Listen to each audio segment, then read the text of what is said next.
We're going to quickly just touch on weaving in ends. So say you've got a project ready to go.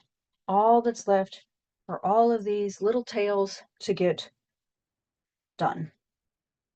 So what you're going to do is you're going to grab that fishing line, right, that I told you about, and you're going to put that loop, that center fold right there through the eye of the needle. You'll grab your end, and then that fishing line, by holding onto it, you can just pull it on through. And that takes all the hassle out of this completely. Okay, when you are going to weave in this end, make sure that it's not loose like that, okay? So it's all tight. And what you're going to do is you're going to feed it through the actual fibers. You want to be in the stitches and at all possible going through the same color.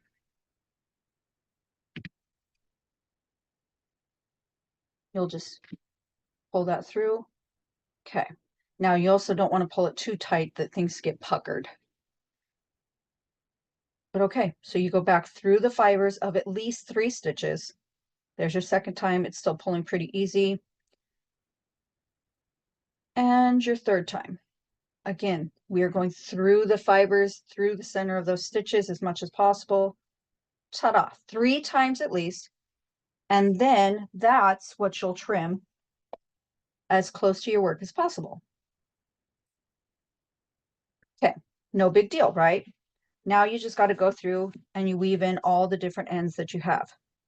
But what happens if when you cut things off, you accidentally left too short of a tail? Okay, so what you're going to do there is first you're going to take the needle and feed it through right there, the stitches, then you'll thread it.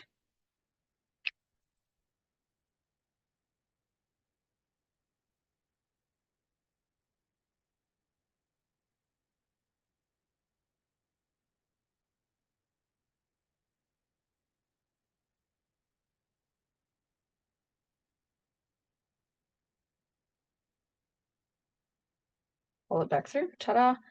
Okay, now you can pull that through those stitches. Pull it kind of tight, right? Now, these are different colors. So when you pull it tight, you might end up with a little bit that is showing, but all right. So again, you do the same process. You're going to first feed the needle through the stitches, through those fibers. Then you'll thread it.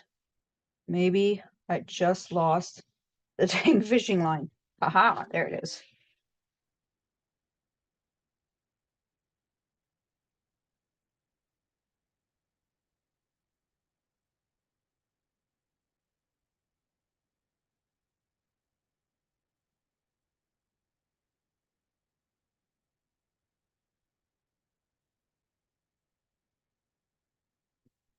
So that's our second time.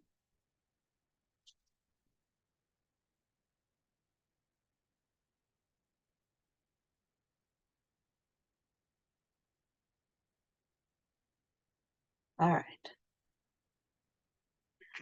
Kind of starting to pucker. So if it's doing that, you can literally just pull that back out, just like that.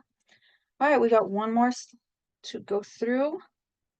All right, you want to also stagger how you're going back in because you don't want to accidentally undo what you've already done. So sometimes what I'll do is I'll skip one strand of the yarn and then I'll feed back through.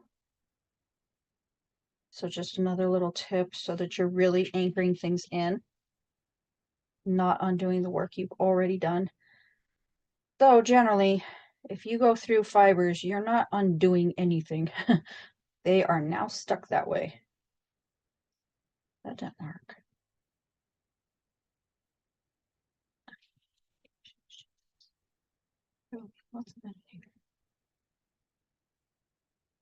All right, last time.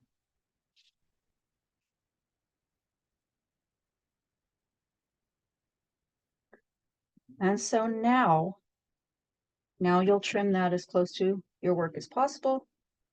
So it takes just a little bit more time, but you can still weave in your ends. Now this side, yes, you can definitely see the stitches. This side that I was watching, I did pretty good. Well, but that'll work. Okay, so that's it for today. I just wanted to cover the short rows. And tomorrow we'll talk about weaving in different kinds of yarn. So I'll see you then.